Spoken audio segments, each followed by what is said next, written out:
can stop the Lord Almighty? Our God is the Lion of Judah. He's roaring with power and fighting our battles, and every knee will bow before him. Our God is the Lamb that was slain for the sins of the world. His blood breaks the chains, and every knee will bow before the Lion and the Lamb. Yes, every knee will bow before him.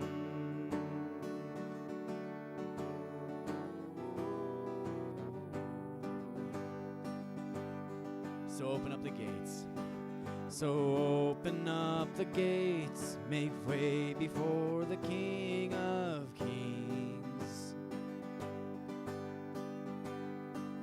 The God who comes to save is here to set the captives free. For who can stop the Lord Almighty? Our God is the Lion of Judah. He's roaring with power and fighting our battles. Every knee will bow before him. Our God is the Lamb that was slain for the sins of the world. His blood breaks the chain, and every knee will bow before the Lion and the Lamb. Yes, every knee will bow before him.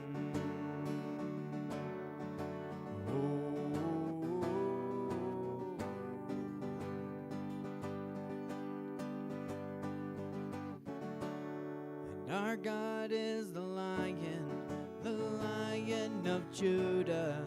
He's roaring with power and fighting our battles, and every knee will bow before him. Our God is the Lamb that was slain for the sin of the world. His blood breaks the chains, and every knee will bow before the Lion and the Lamb. Yes, every knee will bow before him.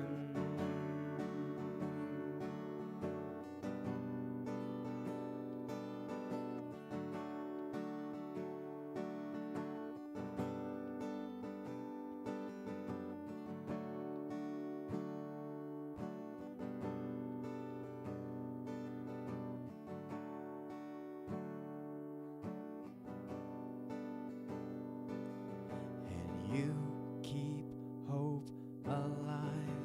You keep hope alive from the beginning to end.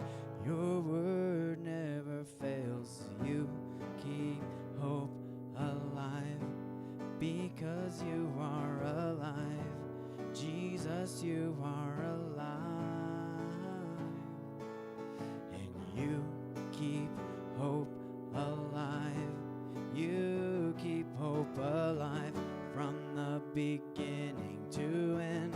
Your word never fails. You keep hope alive because you are alive. Jesus, you are alive. Days may be darkest, but your light is greater. You light our way, God, you light our way. Evil is rising, but you're rising higher with power to save, with power to save. And you keep hope alive. You keep hope alive from the beginning to end. Your word never fails. You keep hope alive because you are alive. Jesus, you are alive. And death had a stronghold, but your life was stronger. Rose from the grave, rose up from the grave. when evil is rising.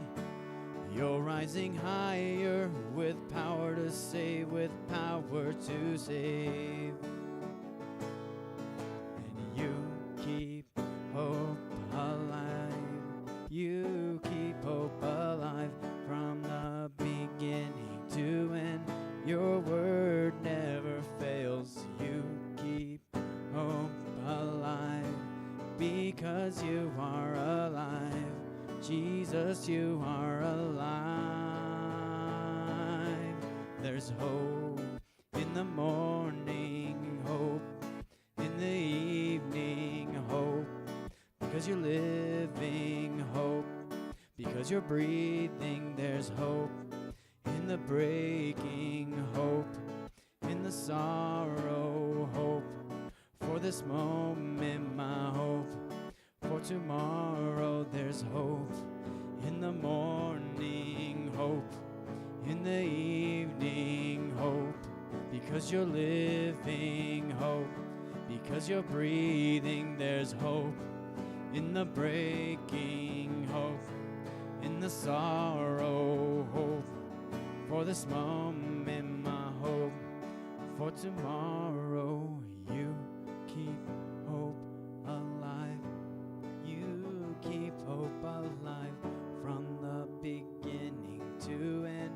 Your word never fails. You keep hope alive because you are alive. Jesus, you are alive.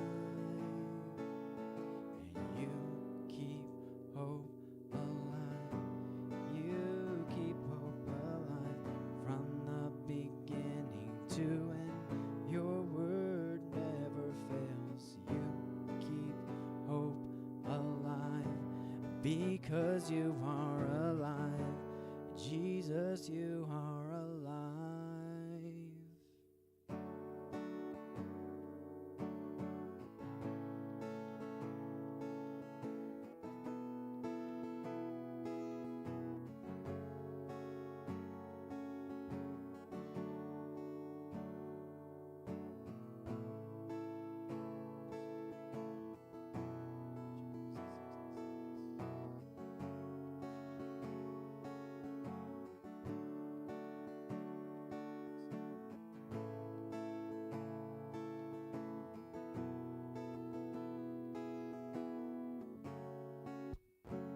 You are here, moving in our midst. We'll worship you. I worship you. You are here, working in this place. I worship you. I worship you. You are here, moving in our midst. I worship you. I worship you. You are here, working in this place. I worship you. I worship you. 'Cause you are waymaker, miracle worker, promise keeper, light in the darkness. My God, that is who you are. Waymaker, miracle worker, promise keeper, light in the darkness. My God, that is who you are. You are here, turning lives around. I worship you. I worship you. You are here, mending every heart. I worship you. I worship you. You are here, turning lives around. I worship you. I worship you. You are here, mending every heart. I worship you.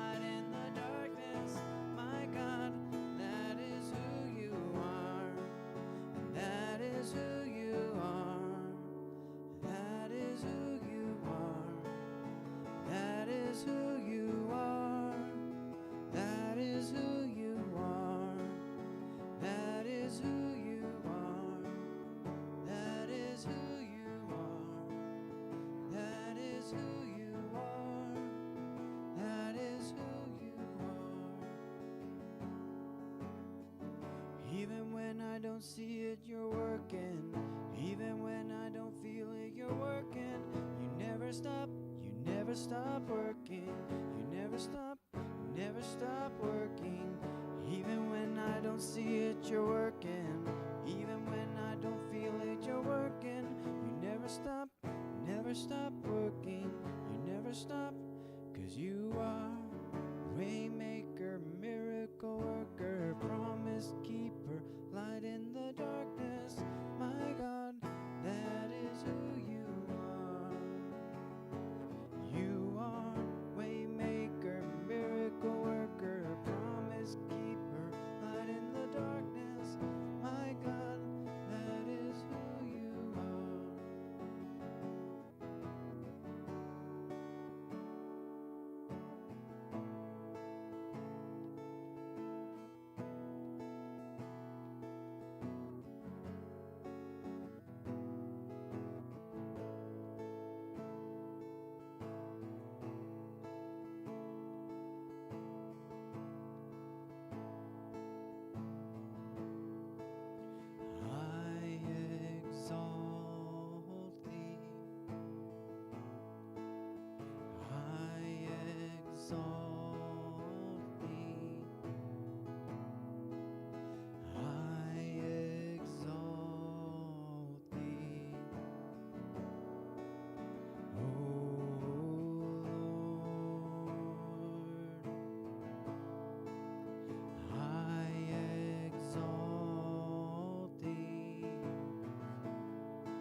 Thank you, Jesus.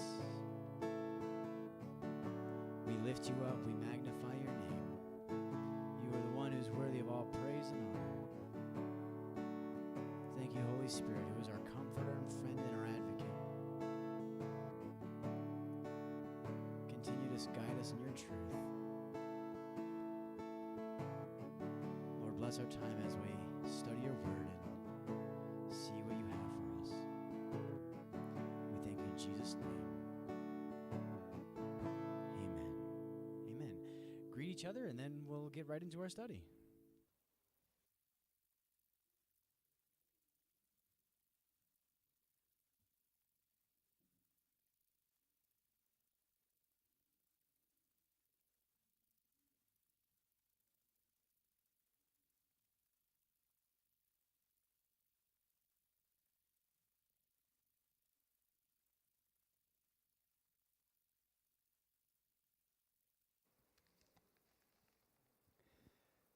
Alrighty.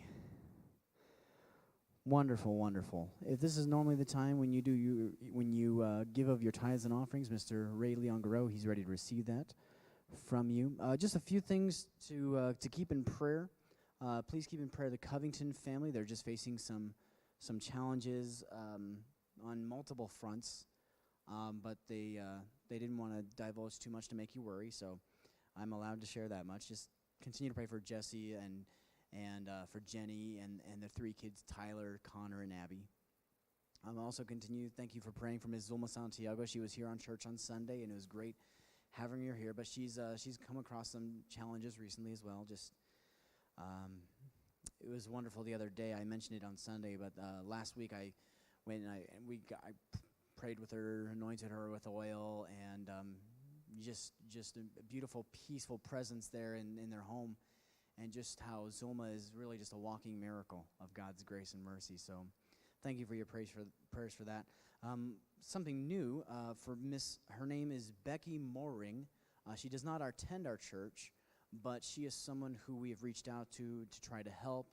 And maybe some of you have heard, if you're in the sort of local news any area at all, there was a drag race that happened on Main Street during the weekend.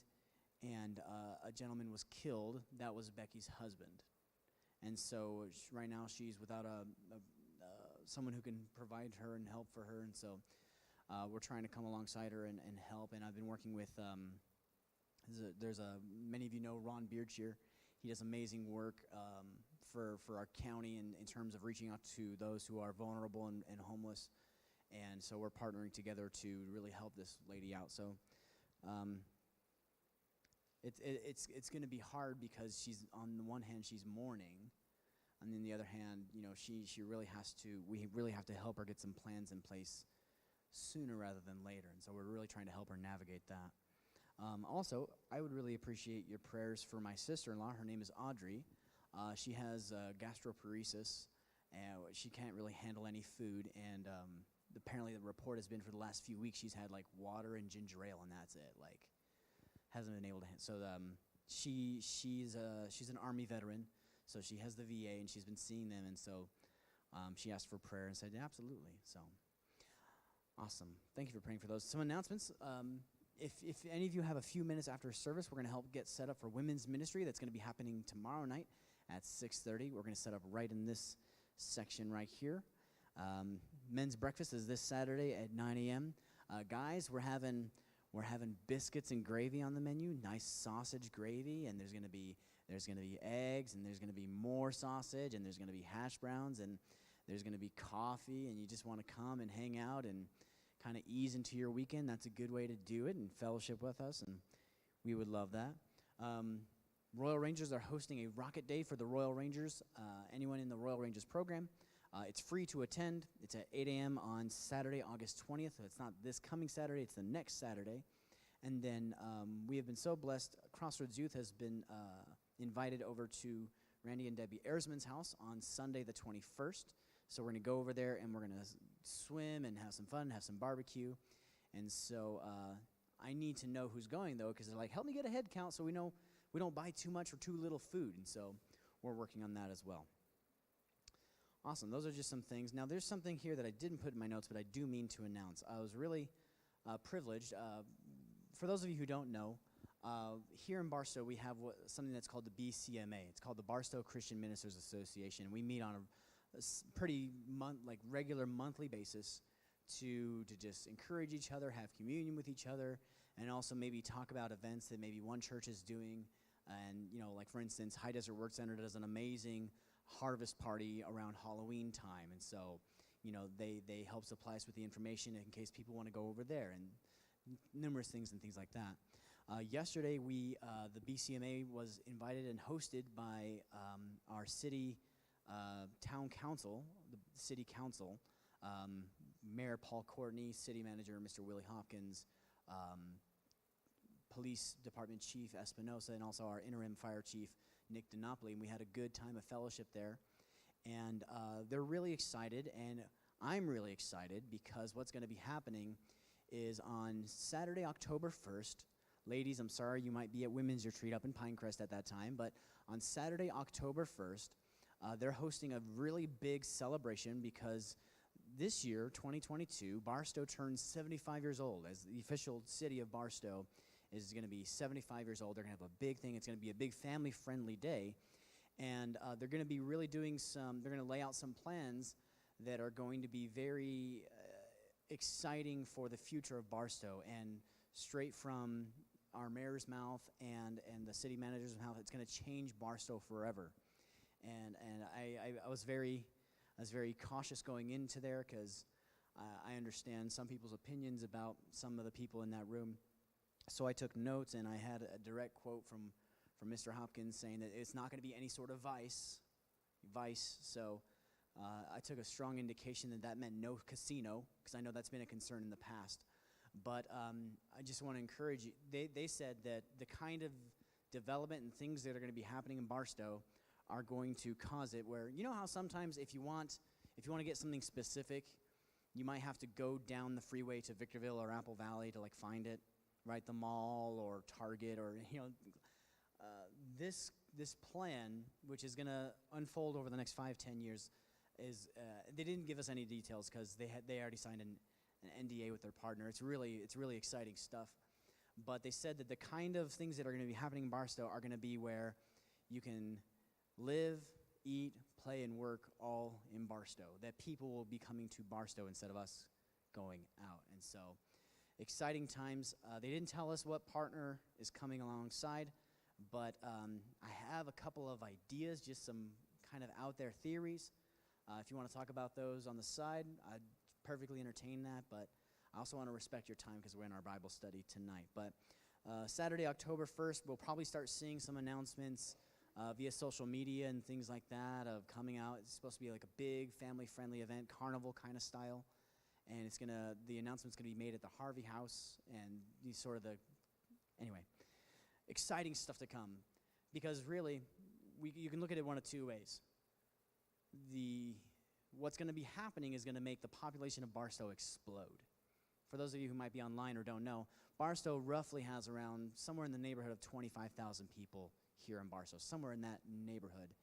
And they project that within the next 5-10 years' time, that could easily quadruple. We're talking about new homes, new jobs, all sorts of hundreds of new jobs coming, hundreds, maybe upon thousands of new jobs coming to Barstow. And that just means that there's going to be that many more people coming through those front doors, looking for a home church. Maybe they moved across the country for this new job opportunity, and they're going to need a church to plug into. So it's an opportunity to spread the gospel even further. So whatever it is, I'm fairly certain it's a positive thing. It's not going to be a casino or something that's, oh, great. Barstow's already been known for X, Y, and Z, and so it's not going to be like that. But anyway, I just wanted to let you guys know it's going to be a great family day, and big things are coming for Barstow, and they were really excited about it, but they signed an NDA. They're not allowed to tell us what that is yet, and that announcement will be made Saturday, October 1st. Okay, so other recent news. How many of you guys had that, experienced that crazy flood on Monday, right? Yeah, laughs, yeah, sarcastic chuckle in the audience, yeah, totally. But apparently, Hellendale didn't get a drip, nothing. But we got hit really hard here this week, and it was exciting. It was exciting here at the church as we mitigated some flooding, and we had some great help rush in and help save us, and it was exciting. And some of what happened this week is actually going to be able to very vaguely tie into what we're talking about tonight. But tonight we're back in our study, Knowing His Story. We're going to be over in Genesis chapter 13, and we're going to be finishing that chapter tonight. But before we go into that, and maybe this is going to be a fun time where we can share some stories with some of the people around us. Can you remember a time when you were surprised by someone? So, and I'm not saying they surprised you and they scared you and they did the jump scare thing. I'm not talking about that. But someone gave you a really sweet surprise. Maybe it was a weekend getaway. Maybe it was a special gift or very thoughtful gift, something like that. Think about those kind of stories. Share them amongst yourselves. Let's just take a couple minutes, and then we'll come back into our study.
No worries. I wonder if you remember. It was about 4 or 5 years ago, and there was this really popular trend going around, and the trend was what you would do is, if you were parents of little kids, what you would do is you would film the reaction of your kids when you told them we're going to Disney World or we're going to Disneyland, and you just saw them in the backseat of the car, and they're like, what? And they're like, they got all of a sudden, they became flubber, and they were just bouncing around the car, and they were so excited, they were so surprised, like, wow, we're going to Disneyland, and like, that was the thing back in like the 80s and 90s. You've just won the what are you going to do now? I'm going to go to Disney World, right? Like, they're just so excited and so surprised that they would go. And it was just so cute seeing those videos of those little kiddos getting hyped up. I remember a specific surprise. I'm going to get a little sentimental here. Sarah and I, we'd been married just under 2 years, and we were in our first little house. Our first little house could fit in this room. It was 400 square feet. Walls were this thick. I mean, it's a little homestead house from like the 1950s, which is, coming up closer to 70 and 80 years ago. So, put that through your filter for a second. But anyway, we're in this little house, and if I remember correctly, it was right after church on Sunday. We just come home. We were going to relax, and Sarah, she had a little gift for me. And it was in a little paper bag kind of thing. It was about the size of those brown sack lunch bags you think of. And she gives me this gift, and she says, here, this is for you. And I pull out the tissue paper, and I reach in, and there's this little piece of cloth, and I unfold it, and it's a onesie saying Baby 2016. And that's how Sarah told me that she was pregnant and that we were expecting our first baby, Gemma. And it was just it was a wonderful surprise. It was just like, what? Really? Like, I'm going to be a dad, and this is going to be so cool. So when you get a surprise from someone, especially if they're close to you, there's this excitement that comes as you're coming to terms with the reality of what's happening. Who remembers that show, Extreme Makeover Home Edition, where they came and in a week's time they would like tear the house down to the bones, or maybe tear the house down completely, and they would rebuild it and make it super special, and then the family would go on vacation for a week, and then they'd be back and the climax of the episode was the big reveal of everything they did all together, and the family would be standing behind the bus, and then Ty Pennington, he would shout, hey, bus driver, move that bus, and the bus would go, and everyone goes, and they're doing this thing, and sometimes it's like Big Brother has to catch Mom because she's nearly fainting, and there's that surprise that's going on. See, the reason we spoke about surprises and these nice, wonderful surprises for a minute here is that Abram is about to get one. Abram, in our story tonight, he's going to get a huge, huge surprise. And at the same time, what's going to be happening is God is going to be reaffirming a promise he already made, but he's also going to be clarifying on it and giving some more detail. And that's where our story picks up tonight. It's going to be over in Genesis chapter 13, and we're going to start at verse 14. Last week we expanded through 12 and 13 just to get us at a good stopping point. So anyway, verse 14 of Genesis 13 says this: The Lord said to Abram, after Lot had parted from him, look around from where you are, to the north and south, to the east and west. All the land that you see, I will give to you and your offspring forever. Now, something we spoke about last week that bears repeating and kind of review is that God's promise is with Abram, whose name changes later to Abraham. It's not with his nephew Lot. Lot's been blessed because he's been in his company, and as we'll see in the weeks to come, his story has some real bumps in the road because he's just not really under God's protection the same way as Abram is. So after Lot had left, God speaks to him. Now, it's not that God was trying to be sneaky, like, I'm just going to wait till Lot's gone. No, that's not in God's nature.